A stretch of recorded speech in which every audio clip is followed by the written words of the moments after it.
কৃষ্ণ কৃষ্ণ কৃষ্ণ হরে হরে, হরে রাম রাম রাম হরে হরে, হরে কৃষ্ণ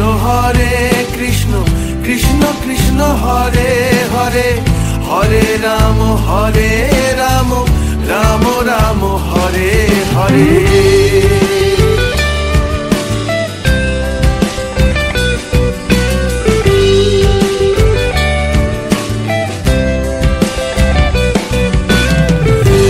তো good morning, শুভ সকাল and hello everyone, welcome to my YouTube channel Deep Goswami official. সকলকে নতুন একটি দিনের নতুন একটি ব্লগে আবারও স্বাগত জানাই।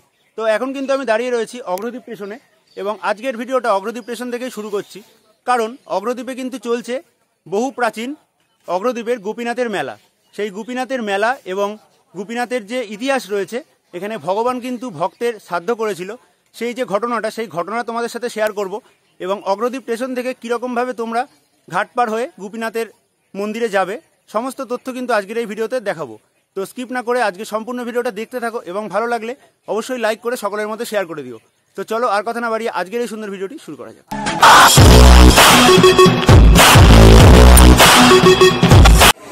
তো এখন কিন্তু সবেমাত্র অগ্রদ্বীপ স্টেশনে নামলাম এবং দেখতে পাচ্ছ অগ্রদ্বীপ স্টেশন।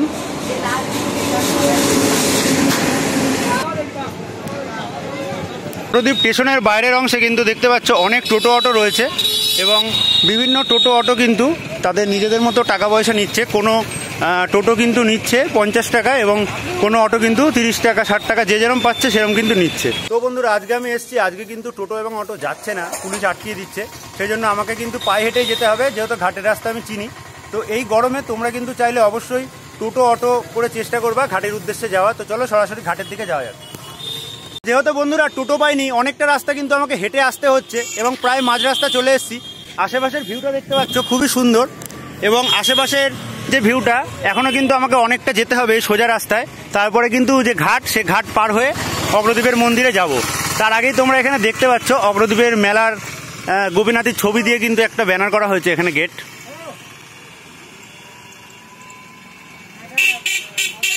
তো বন্ধুরা, ফাইনালি কিন্তু গঙ্গার ঘাটে চলে এসেছি এবং গঙ্গার ঘাটের আগে কিন্তু সুবিশাল একটা গেট করা রয়েছে দেখতে পাচ্ছ।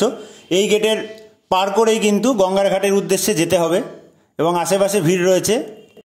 মেলা নিরাপত্তার জন্য দেখতে পাচ্ছ পুলিশের ব্যবস্থা রয়েছে এবং এটা কিন্তু গঙ্গার ধারের যে জায়গা, সেই জায়গা এক লাইন দিয়ে কিন্তু সকলে ঘাটের থেকে বেরোচ্ছে এবং তার পাশেই কিন্তু আরো একটা লাইন রয়েছে এবং সেই লাইন দিয়ে কিন্তু সকলে এক এক করে ঘাটের উদ্দেশ্যে যাচ্ছে। তো একদম ঘাটের সামনে কিন্তু চলে এসেছি, এখন আমাদের ঘাট পার হতে হবে, দিয়ে ওপারেই কিন্তু রয়েছে গোপীনাথের মেলা। বন্ধুরা, অগ্রদ্বীপের যে গঙ্গার ঘাট রয়েছে, সেই গঙ্গার ঘাটে কিন্তু চলে এসেছি। তো চলো ঘাট পার করে ওপারে যে অগ্রদ্বীপে গোপীনাথের মেলা হচ্ছে, সেই মেলায় যাব। তো চলো ঘাটটা পার করা যাক।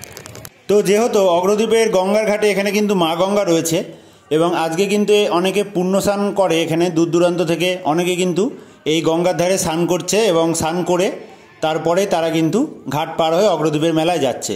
তো স্কিপ না করে সম্পূর্ণ ভিডিওটা দেখতে থাকো এবং গোপীনাথের যে ইতিহাস রয়েছে, সেই ইতিহাসও কিন্তু তোমাদের জানাবো। হরে কৃষ্ণ কৃষ্ণ কৃষ্ণ হরে হরে, হরে রাম রাম রাম হরে হরে। তো 5 টাকা টিকিট কেটে কিন্তু আমরা উঠে পড়েছি অগ্রদ্বীপের ঘাট থেকে নৌকায় এবং গঙ্গা পার হয়ে ওপারে যেতে হবে এবং নৌকা অনেক কিন্তু এখানে ব্যবস্থা রয়েছে এবং প্রচুর পরিমাণে কিন্তু এক একটা নৌকায় ভিড় হচ্ছে। তো দেখতে পাচ্ছ আমরা গঙ্গার পার হচ্ছি, মাঝগঙ্গায় রয়েছি এবং এই রোদে গরমের মধ্যে কিন্তু প্রচুর পরিমাণে গরমে কষ্ট হলেও শুধুমাত্র তোমাদের দেখাবো বলে এই রোদের মধ্যে ভিডিও করার জন্য এসেছি অগ্রদ্বীপে। এবং গঙ্গার দুপারেই অনেকগুলো কিন্তু লঞ্চ রয়েছে এবং তার সাথে কিন্তু নৌকাও রয়েছে। তো ঘাট পার হয়ে আমরা চলে এলাম অগ্রদ্বীপের মেলা হচ্ছে যে গঙ্গার এপারে, সেই পারের অংশে এবং দেখতে পাচ্ছ নৌকা থেকে নামছি এবং সামনে চলো এগোনো যাক। অবশেষে কিন্তু গঙ্গার ঘাট পার হয়ে এপারে অর্থাৎ নদিয়া জেলা থেকে বর্ধমান ডিস্ট্রিক্টে এলাম। অগ্রদ্বীপের যে মেলা রয়েছে, তো চলো সেই মেলার মধ্য দিয়ে সরাসরি গোপীনাথের মন্দিরের উদ্দেশ্যে এবার যাওয়া যাক। দেখতেই পাচ্ছ সেই ঘাট, যে ঘাট পার হয়ে আমরা এলাম এবং চলো সোজাসুজি এইখানে কিন্তু আমরা নৌকা থেকে যে এলাম, নৌকার 5 টাকা নেবে, তারপরে ঘাট পার হয়ে যাব। এবং গোপীনাথের মেলায় যেতে দু সাইডে কিন্তু অনেক ঠাকুরের ফটো রেখে অনেক দরিদ্র মানুষ বসে রয়েছে এবং সেখানে কিন্তু অনেকে চাল দিচ্ছে, সেই চাল তারা ফুটিয়ে ঠাকুরকে নিবেদন করে তাদের চলবে। এবং গঙ্গার পাশেই কিন্তু একটা শিব ঠাকুরের এখানে মূর্তিও রয়েছে, দেখছো।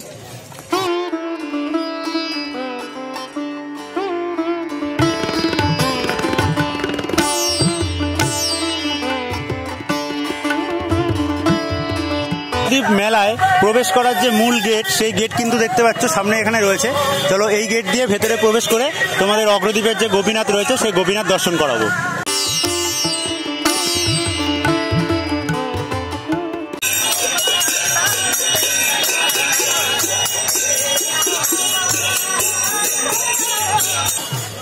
তো যেহেতু আজকে মেলার তৃতীয় দিন, সেই জন্য কিন্তু দেখতে পাচ্ছ যত বেলা বাড়ছে প্রচুর পরিমাণে কিন্তু ভিড় বাড়ছে। তো চলো ধীরে ধীরে এগোনো যাক এবং মেলা তোমরা দেখতে থাকো, আর কথা বাড়াবো না, এবং যে ইতিহাসটা সেই ইতিহাসটাও তোমরা জানতে থাকো।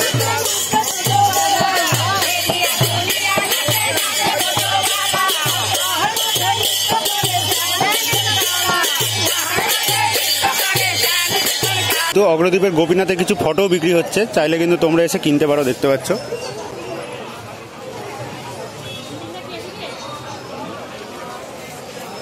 এবং এখানে কিন্তু অনেক মানুষ দেখতে পাচ্ছ, প্যান্ডেল করা রয়েছে, সেই ধর্মশালাগুলো করা হয়েছে ছোট ছোট, সেখানে কিন্তু রয়েছে। যে লাখ লাখ ভক্ত মানুষ আসে তাদের জন্য কিন্তু এখানে বিভিন্ন জায়গা থেকে ফ্রিতে কিন্তু প্রসাদ খাওয়ানোর ব্যবস্থা করা থাকে। দেখতে পাচ্ছ এখানে রান্না হচ্ছে এবং তার পাশেই কিন্তু এখানে একসাথে অনেক মানুষ প্রসাদ গ্রহণ করছে। তো এখানে দেখতেই পাচ্ছ পরপর কিন্তু অনেকগুলো কড়াইতে রান্না করা হচ্ছে, এবং যে সংস্থা থেকে এরা এসছে এবং রান্না করছে, তো চলো তাদের মুখ থেকে কিছু কথা শুনে নেওয়া যাক। প্রসাদ খাওয়ানো হচ্ছে মানুষকে, এখানে কি প্রতিদিনই প্রসাদ খাওয়ানো হচ্ছে? আচ্ছা, তাও মিনিমাম মানে কি কি আইটেম হচ্ছে এক একদিন? চিড়ে মাছের সকাল থেকে আমরা প্রতিটা মানে যারা এখানে এসছে তাদেরকে আমরা চিড়ে, দই, তারপরে গুড়, বোঁদে, মিষ্টি সমস্ত কিছু খাইছি সকালবেলা থেকে। তারপরে আবার অন্ন দিয়েছি, তার সঙ্গে তরকারি, বিভিন্ন রকম খাবার খাইছি রাত পর্যন্ত। এখন সকালবেলা থেকে ভাত, ডাল, পায়েস, চাটনি, তরকারি সমস্ত কিছু রান্না হচ্ছে। যত লোক আসে সমস্ত থেকে সবাইকে খাওয়ানো হবে। আচ্ছা, মেলাটা শেষ কবে? মেলাটা শেষ আজকে রাতে শেষ হয়ে যাবে। এইবার কালকে আমাদের গোটানো কাটানোর ব্যাপার আছে, তো কালকে আমাদের ভাঙা মেলা থাকবে। আর আপনারা কোথা থেকে এসেছেন? আমরা দেবগ্রাম থেকে এসেছি। দেবগ্রাম থেকে। আচ্ছা, আপনাদের যে গ্রুপটা সেটার নামটা একটু বলে দেন। আমাদের প্রতিমা আছে, প্রতিমা চাচ্ছি। ঠিক আছে, অনেক ধন্যবাদ। তো বন্ধুরা, অগ্রদ্বীপে যে গোপীনাথ মেলা হচ্ছে সেই মেলার যে ইতিহাসটা রয়েছে সেই ইতিহাসটা তোমাদের এবার জানানো যাক। তো কথিত আছে চৈতন্য মহাপ্রভু নবদ্বীপ থেকে একসময় অগ্রদ্বীপের এই রাস্তা ধরেই যাচ্ছিল, এবং গোবিন্দ ঘোষ তখন কিন্তু মহাপ্রভুকে বলেন যে সেও কিন্তু মহাপ্রভুর সঙ্গে বিভিন্ন জায়গায় হরিনাম সংকীর্তন করে মহাপ্রভুর সঙ্গেই আর কি সে দেশ বিদেশে ঘুরে মহাপ্রভুর চরণে আশ্রয় নিয়ে থাকতে চায়। তখন মহাপ্রভু গোবিন্দ ঘোষকে বলেন যে তোমার তো আমার সঙ্গে যাওয়া হবে না, তুমি এই অগ্রদ্বীপেই বিয়ে করে সংসার করো। কিন্তু গোবিন্দ ঘোষ তা কিছুতেই মানতে চান না, এবং সেই দিন দুপুরবেলায় মহাপ্রভুর দুপুরের খাবার খাওয়ার পর মহাপ্রভু যখন মুখ শুদ্ধি চায়, তখন কিন্তু তখনকার দিনের যে হত্যকি, সেই হত্যকি কিন্তু গোবিন্দ ঘোষ বিভিন্ন বাড়িতে খোঁজ করার পরে যেহেতু তার কাছে ছিল না, সে একটা বাড়ি থেকে মুখশুদ্ধি নিয়ে আসে এবং মহাপ্রভুকে দেয়। এবং পরের দিন দুপুরবেলায় মহাপ্রভু আবার চাইবে, সেই কথা ভেবে সে কিন্তু আরও খানিকটা মুখশুদ্ধি তার কাছে সঞ্চয় করে রেখে দেয়। এবং মহাপ্রভু পরের দিন দুপুরবেলায় ভোগ খাওয়ার পরে আবার যখন মুখশুদ্ধি চায়, তো সেই বেঁচে থাকা অংশটা মুখশুদ্ধিটা কিন্তু গোবিন্দ ঘোষ মহাপ্রভুকে দিয়েছিল। তখন মহাপ্রভু বলল যে আগের দিন আমি তোমার কাছে যখন চাইলাম তখন তোমার মুখশুদ্ধি আনতে এত দেরি হলো, এবং আজকে এত তাড়াতাড়ি কিভাবে তুমি নিয়ে এলে? তখন গোবিন্দ ঘোষ বলল যে আমি সঞ্চয় করে রেখে দিয়েছিলাম। তখন মহাপ্রভু বলল যে এটাই কিন্তু তোমাকে আমি বোঝানোর চেষ্টা করছিলাম যে যারা সংসারী মানুষ অর্থাৎ সঞ্চয় করে, তারা কিন্তু বিভিন্ন জায়গায় এরকম আমার সঙ্গে ঘুরে হরিনাম সংকীর্তন করতে পারবে না, তো তুমি এখানেই বিয়ে করো। এবং মহাপ্রভু চলে গেলে গোবিন্দ ঘোষ কিন্তু বিয়ে করে, এবং বিয়ে করে এই অগ্রদ্বীপেই বসবাস করে। এবং প্রতিদিন সকালবেলায় গোবিন্দ ঘোষ যখন গঙ্গায় স্নান করতে যায়, তার পায়ে একটা শিলাখণ্ড রোজ কিন্তু ঠেকে, এবং সে সেটায় গুরুত্ব না দিয়ে রোজ স্নান করে বাড়ি চলে আসে।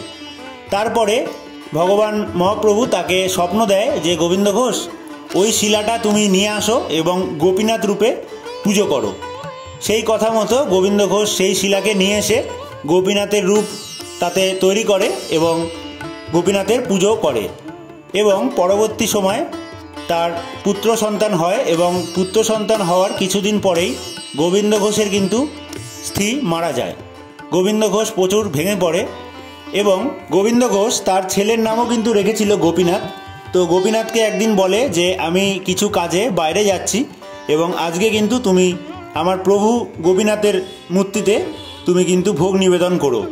তো সেই কথা মতো তার পুত্র গোপীনাথ সে কিন্তু ঠাকুর গোপীনাথের ভোগ নিবেদন করে এবং যতবারই ভোগ নিবেদন করছে সে যেহেতু ছোট সে বুঝতে পারেনি এবং তার ভোগ কিছুতেই গোপীনাথ গ্রহণ না করায় সে কিন্তু বলে যে বাবা এসে আমাকে বকা দেবে।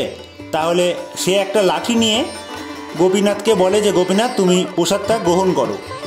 তো সে যখন বারবার লাঠি নিয়ে ঠাকুরের সামনে বসে এরকম বলে তখন কিন্তু গোপীনাথকে স্বয়ং ভগবান গোপীনাথ দর্শন দেয় এবং বলে যে আমি ভোগ গ্রহণ করছি, এই কথা কিন্তু তুমি তোমার বাবা এলে বলবা না। পরবর্তী সময় গোবিন্দ ঘোষ যখন আসে এবং তার ছেলেকে জিজ্ঞেস করে যে তুমি কি ভোগ নিবেদন করেছিলে, তখন বলেছে যে হ্যাঁ আমি ভোগ নিবেদন করেছি এবং সেই ভোগ কিন্তু গোপীনাথ খেয়েছে। তো সেই কথা বলা মাত্রই কিন্তু যেহেতু গোপীনাথ ভগবান তার পুত্র গোপীনাথকে বলেছিল যে তুমি এই কথা তোমার বাবাকে কিন্তু বলবে না, তো সে যেহেতু বলেছিল বলা মাত্রই সেই শিশুর মুখ দিয়ে রক্ত উঠে সে কিন্তু প্রাণ ত্যাগ করে। তখন কিন্তু খুব ভেঙে পড়ে গোবিন্দ ঘোষ, পুত্র এবং তার স্ত্রীকে দুজনাকেই হারায় এবং গোপীনাথের সেবা পুজো করাও গোবিন্দ ঘোষ দুঃখে ছেড়ে দেয়। তখন কিন্তু তাকে বারবার স্বপ্ন দেয় গোপীনাথ যে আমার সেবা পুজো তুমি করো, তুমি যখন মারা যাবে তখন তোমার শ্রাদ্ধ আমি করব। এবং তার বেশ কিছু বছর পর গোবিন্দ ঘোষ যখন খুব অসুস্থ হয় একদিন সকালবেলায় তার মন্দিরে এক পুরোহিত রেখেছিল গোপীনাথের সেবা করার জন্য, সে এসে দেখে যে গোবিন্দ ঘোষ কিন্তু প্রাণ ত্যাগ করেছে। তখন সে যখন গোপীনাথের মন্দির দরজা খোলে, মন্দিরের দরজা খোলার পরে কিন্তু দেখে যে মানুষ মারা গেলে যে কাঁচা পড়া থাকে সেই অবস্থায় গোপীনাথ কিন্তু সেই কাঁচা পড়া রূপ ধারণ করে সে মন্দিরের ভেতরে বিরাজমান। সেই দেখে পুরোহিত এবং সমস্ত অগ্রদ্বীপের মানুষ তারা কিন্তু গোপীনাথের জয় জয়কার করতে থাকেন এবং এটাই কিন্তু কথিত আছে যে স্বয়ং ভগবান গোপীনাথ তার ভক্ত গোবিন্দ ঘোষের কিন্তু শ্রাদ্ধ করেছিল। তো এই শ্রাদ্ধ করাতেই প্রতি বছর কিন্তু এই শ্রাদ্ধের মেলা হয়ে থাকে এবং প্রচুর পরিমাণ মানুষ গোপীনাথের দর্শন করতে আসে। তো এই ছিল গোপীনাথের ইতিহাস। এবং এখানে কিন্তু দেখতে পাচ্ছ প্রচুর পরিমাণে কিন্তু পুজো দেওয়ার লাইন রয়েছে গোপীনাথের মন্দিরে এবং আমি লাইনে দাঁড়িয়েছি পুজো দেবো বলে। তো অবশেষে কিন্তু গোপীনাথের মন্দিরের সামনে এসেছি এবং দেখতেই পাচ্ছ গোপীনাথের মন্দিরের ভেতরে প্রচুর পরিমাণে কিন্তু ভিড় রয়েছে। যেটুকু তোমাদের গোপীনাথ এবং রাধারানীকে দেখানো সম্ভব দূর থেকে আমি দেখাচ্ছি এবং পাশে কিন্তু আমি এখানে স্ক্রিনে একটা পরিষ্কার ছবিও দিয়ে দিয়েছি, দেখতে পাচ্ছ সেই গোপীনাথের ছবি এবং গোপীনাথকে তোমরা আমার ভিডিওর মাধ্যমে দর্শন করে নাও। এখনো সে বৃন্দাবনে হরে কৃষ্ণ কৃষ্ণ কৃষ্ণ হরে হরে হরে রাম রাম রাম হরে হরে হরে কৃষ্ণ কৃষ্ণ কৃষ্ণ হরে হরে হরে রাম রাম রাম হরে হরে।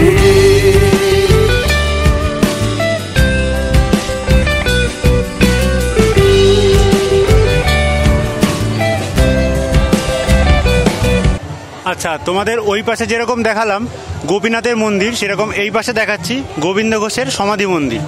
অর্থাৎ যেই ভক্তের শ্রাদ্ধ করেছিল গোপীনাথ সেই ভক্তের কিন্তু এখানে মন্দির দেখতে পাচ্ছ, সমাধি মন্দির।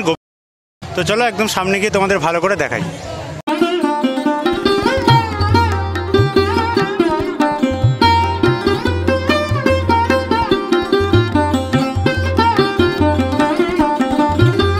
দেখতে পাচ্ছ এই কিন্তু সেই গোবিন্দ ঘোষ ঠাকুরের সমাধি মন্দির, যেই জায়গায় ভগবান গোপীনাথ সেই তার ভক্ত গোবিন্দ ঘোষের শ্রাদ্ধ করেছিল এবং এই স্থানেই কিন্তু সমাধির মন্দির রয়েছে গোবিন্দ ঘোষের এবং সেখানেও গোপীনাথের একটা ফটো রয়েছে দেখতেই পাচ্ছ।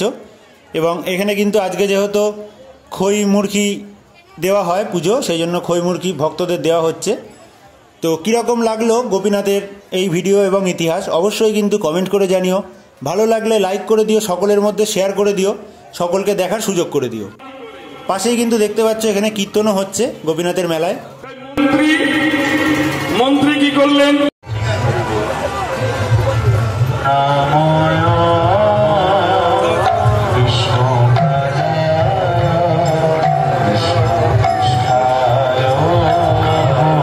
এই গোপীনাথের মেলায় দূর দূরান্ত থেকে যে আঁকড়াগুলো করা হয়, মানুষ যেখানে রাত কাটায় এবং ফ্রিতে প্রসাদ পায়, সেই জায়গাগুলো দেখতে পাচ্ছ তোমরা এখানে। তো বন্ধুরা, আজকের এই গোপীনাথের মেলা এবং গোপীনাথের ইতিহাস, গোপীনাথকেও তোমাদের দর্শন করালাম। তো ভিডিওটা যদি ভালো লেগে থাকে অবশ্যই কিন্তু লাইক করে সকলের মধ্যে শেয়ার করে দিও। পরবর্তী এরকম সুন্দর সুন্দর ভিডিও দেখার জন্য, চ্যানেলের সাথে জুড়ে থাকার জন্য চ্যানেলটাকে সাবস্ক্রাইব করে বেল নোটিফিকেশনটাকে অন করে রাখো। সকলে ভালো থেকো, সুস্থ থেকো। দেখা হচ্ছে পরবর্তী আরও সুন্দর সুন্দর ভিডিও নিয়ে। আজকের মতো ভিডিওটাকে এখানে শেষ করছি।